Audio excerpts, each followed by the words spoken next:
ঢালিউড পাড়ায় গত কয়েকদিন ধরেই আলোচনার কেন্দ্রবিন্দুতে ছিলেন শবনম বুবলি।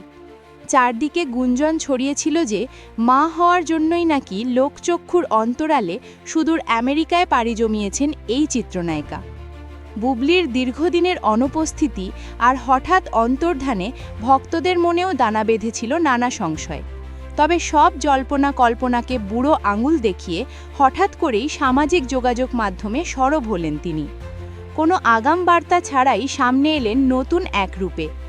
পরনে লাল সাদা শাড়ি, কপালে টিপ আর বৈশাখী সাজে একদমই অন্যরকম দেখাচ্ছে বুবলিতে। তার এই মোহনীয় রূপ মুহূর্তেই ভাইরাল হয়ে যায় ইন্টারনেট দুনিয়ায়। বুবলি যেন তার এই সাজের মাধ্যমে বুঝিয়ে দিলেন তিনি হারাননি, বরং আরও নতুন উদ্যমে ফিরেছেন। নেটিজেনদের প্রশংসায় ভাসছেন এই নায়িকা। তার এই ঝটিকা আগমনে সেই সব পুরনো গুঞ্জন এখন অনেকটাই ফিকে হয়ে এসেছে। বুবলির এই বৈশাখী সাজ যেন বিনোদন জগতে নতুন করে উত্তাপ ছড়াচ্ছে।